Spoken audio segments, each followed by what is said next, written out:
Hello and welcome back to DriveDriverDriven. I'm Humble and we're back on the Blunicorn project. This time we're going to start off with something a little easy and kind of work our way towards the back of the car. Last time during our wheel fitment, I pointed out a couple sections on the nose that we need to clearance. But while we're up there, I figured now's a good time to install the rack spacers I mentioned previously. Once we get those in, and we trim the nose, we can retest fit our tires and see if that gave us the clearance we needed. Now with those spacers in and the fender wells kind of shaved down. And then I figure after that, we can go to the back of the car. And I guess the last bit of pre-fit that we need to do is actually to redo the rear bulkhead. And I have a couple ideas on how to make this work. So we'll try a few things and see if we can't make that process a little bit easier. All right, so here's the steering rack. Got the boot pulled back already and trimmed up. This is basically what we need to put the spacers on. With the rack all the way in, you can see that the lock nut is just right up against the edge of the rack. And what we need to do is add some spacers to limit our steering. So these are the spacers that Ultima provide. They're just little nylon rings, and you can see they're already split here. So putting them on is fairly easy.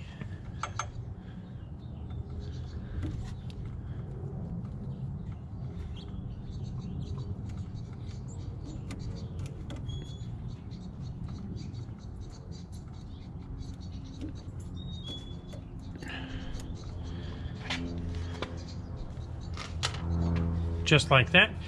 Got our spacers installed, and now that gives us a little bit less travel. I'll need to do the same on the other side, but that's all there is to it.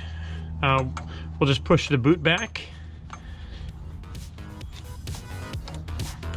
and I'll secure it with another zip tie, and that's that.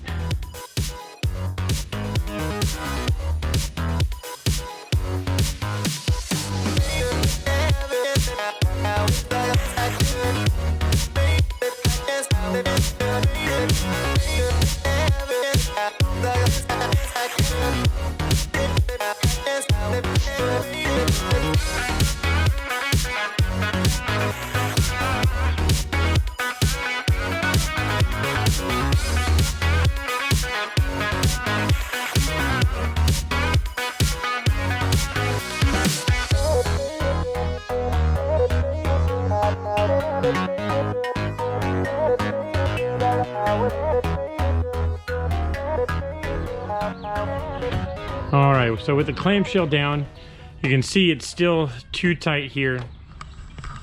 And even though I've clearanced that lip, it still rubs just a little, and I think that's just how it's gonna have to be. Because trying to get any more out of that, and you'll end up changing this arch. However, this is on the bump stop, a little bit into the bump stop, I should say. And it's not going to come up much more than this. And again, even this much compression on the lighter nose isn't likely to happen. So in the event that this does happen, chances are at full lock, full compression, you know, very, very unlikely, I think. Turning the wheel the other direction, you can see again it's super close, but we actually have clearance on this side. In fact, I may shave this down just a hair more, but otherwise I'm happy with it. In general, that whole lip is just going to be block sanded to smooth out all the bumps and everything from the flap wheel. But otherwise, I think I'm happy with this side, so let's do the other side.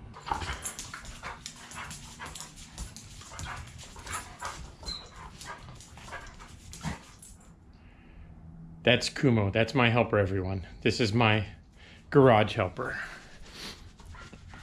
Oh. All right, so trimmed up, same place in the fender on the driver's side. Thank you, Kumo. And unfortunately, we don't get the same kind of clearance on the driver's side that we do on the passenger side. There's still a minor amount of rubbing here under full compression. And then, unfortunately, it just doesn't fit up here on this side under full compression. Now, again, this is something you're very unlikely to see because if you're turning left, all your weight's going to be shifted to the other side anyway. So I'm not too worried about this, but you can see that we don't get full closure on the clam in this regard. So that's as much as I could shave it. So if we look at kind of where I shaved in here, I trimmed most of this back, not quite so it's flush with the body. I wanted to leave a little bit of a return here, and then again, I'm just gonna hit both sides with a block sander and then nicely round over this edge so it's not so sharp. And after that, I'm gonna call the modifications anyway to the front clamshell done. I still have to mount the latches, but I'm gonna wait till everything is settled before I do that. I just wanted to mention that with these front fitments I'm using the Evo shocks just because I'm not happy with the RS shocks. There's more news on that coming in the future, but for now I'm just going to use the Evolution shocks on my rebuild. I have a couple of these are higher durometer urethane discs to add a little more bump stop, a little bit harder bump stop. This is just to keep basically the nose out of the pavement like I did last time for the splitter. It soaks up about, I think it was like 15 millimeter or so of travel, but it still has give to it, so it just raises the effective spring rate basically a little more gracefully than a hard stop that the RS shocks give you. So I'm going to stick with these, and we'll run these until we figure out a future option for shocks. The factory's working on something now. Hopefully we'll have some more news on that by the end of the month or early May, but that's about all I can say about that at the moment. A quick note I wanted to mention while we're up here is previously when I had shown the hood latch, I had it installed backwards, and I just wanted to call out that I had fixed that so that when you open the hood it falls naturally into the safety position versus the other way around, where a little knock could cause it to come loose and it would fold the other way. Most of that's for safety, but if you install it the other way around, this bend will hit the carbon brake duct, so you don't want that to happen. So turned around the correct way, this is the safe way, and then pulling it up will cause everything to latch, and that's its normal safe position. Sorry I'm all sniffly. Besides all the fiberglass dust in the air that I just produced, it's spring and there's also a ton of pollen in the air. Now onto the back of the car, and this is really the last missing piece before we can pull the body off and start on the actual build-up process of the chassis. So we have the rear bulkhead that needs to go in, and I got a replacement bulkhead, but I still have the original from the fire. What I wanted to do is use the original to mark out the holes for the replacement panel and kind of use that to set everything, set the position of everything. Since most of this is just kind of fudge work, getting the center tub centered and on the chassis, etc., everything should line up because none of these holes around here are drilled. So it's up to me to determine where those go, and why not use a panel that's already made as a template. So I'm gonna grab the original panel and throw it in here so we can take a look at it. Here we have the rear bulkhead in.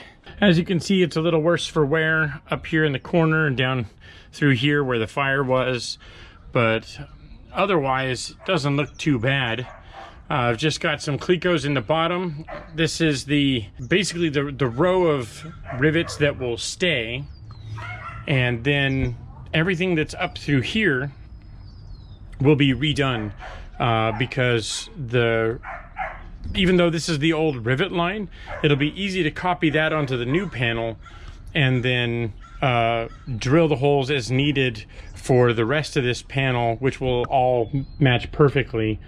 I am tempted to use or reuse this panel and just redo some of the gold foil, but I actually want to clean it up. In the last iteration, the rear bulkhead was kind of busy with, not just the coolant expansion tanks and overflow swirl pod and everything else, but I also had the fuel swirl pod over in the corner. I had the fuel pressure regulator high up on the bulkhead. And what I want to do is actually change the locations for those items to make the rear bulkhead a little less busy and a little more maintenance friendly, to try to push things out to the extremities and make getting down to the front of the engine a little bit easier than it was before. So my idea is to keep the swirl pod over here, but move the expansion tank further over to the side as much as possible, and then change the location for the fuel pressure regulator, though I don't know where I'm going to put it yet. Either to push it all the way over to the left, or to bring it maybe over the right here, somewhere in this area near the fuel tank. But I haven't decided yet, because this area is going to be pretty busy with oil cooler, oil lines, the oil tank. There's just a lot of stuff that'll be in this area already, so I don't know if that's going to work out. So next up is I'm going to pull this panel back off, and we're going to copy the holes down below into the new rear bulkhead. All right, so I've got everything flipped over here. As you can see, I've got our cutouts made. What I did was I took a file for the fine work and a hole saw. So hole sawed out most of this, and then used a file to trim down the rest of it on both sides. Hi, yes. Yeah, I love you too. I love you so much. Oh my goodness. Okay. So I used a hole saw to cut out most of this, and then a file to do the finish work. So that's both of the roll bar cutouts done. So I took the panels and flipped them over, and what I did was, by doing so, I made it so that these nut certs won't interfere when I'm duplicating the rivet pattern from the old bulkhead to the new bulkhead. So I know I said I probably wasn't going to drill all the holes out before, but I think that's just easier to do it now versus later, because I can always use the bulkhead as a template on the body. So why not just drill it out now? So I drilled out all the holes all the way around. I trimmed up our corners so those look nice. Now it's time to go ahead and separate these panels and do a test fit on the car.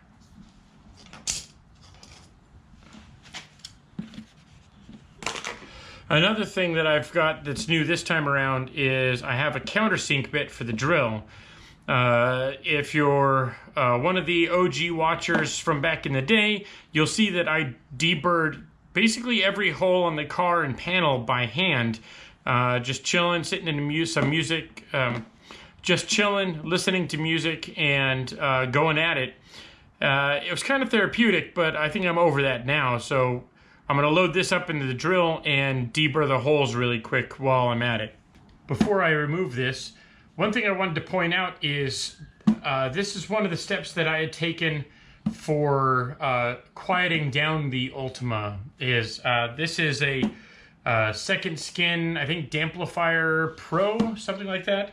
Applied a single layer to the rear bulkhead, which took a lot of the thump out of the engine noise getting into the cabin.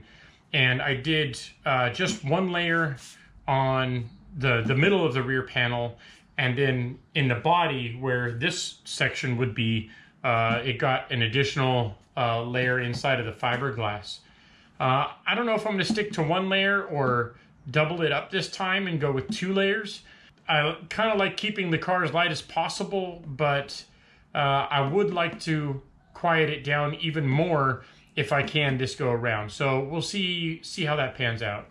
All right, so here we are with the new panel. Actually, it looks like it came out pretty well. I'm going to skin pin a couple holes, pin it, and then just hit the rest with the deburring tool.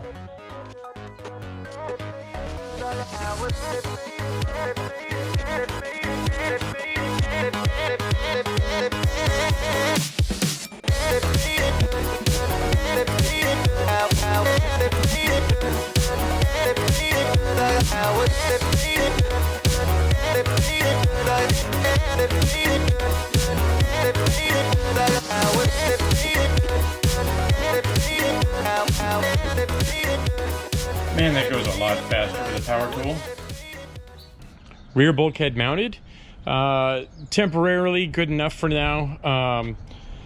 All the rivet holes line up across the bottom. I just drilled a couple holes in the top to make sure that we had a nice tight fitment on the top of the bulkhead so that I could check the fitment around the roll bars here. Looking up under here, it's a nice tight fit. Coming around to the side, we're not too worried about this because again, like I mentioned before, some of the environmental sealing that'll go in here will cover this up, but it's nice to see that my job on the alloy panel turned out better than the one on the actual rear bulkhead. So the job I did on the alloy panel is a little bit tighter than the job on the fiberglass panel itself. I'm not too worried about that because the environmental sealing that'll have to go around this will close up that gap anyway.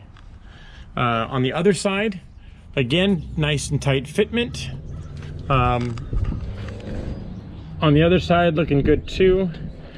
Again, a little loose on this side on the alloy panel, tighter on the fiberglass panel. So overall, nice tight fitment. I'm not too worried about gaps like this because it'll close up once everything's riveted together.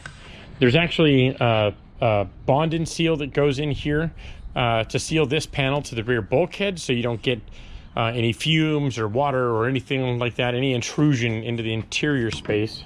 In the interior, you can see the panel comes up and goes actually through the rear bulkhead and into the kind of waist high tube across the middle of the car. When you rivet this for the last time, you use a little bit longer rivets so that they reach all the way to the steel tube and grab a hold of it. And then you'll seal this inside gap with that same bond and seal.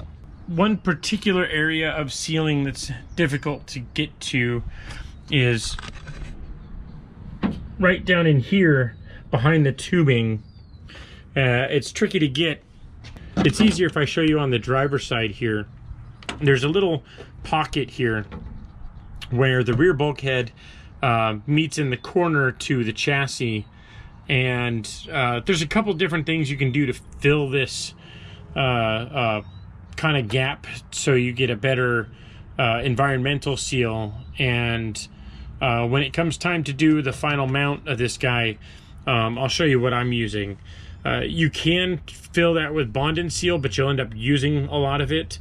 And what I have is like a butyl rubber tape that'll fit down in here, and you use that to take up most of the space and then seal it up with that bond and seal. I think that just about wraps up the last of the body pre-fit now.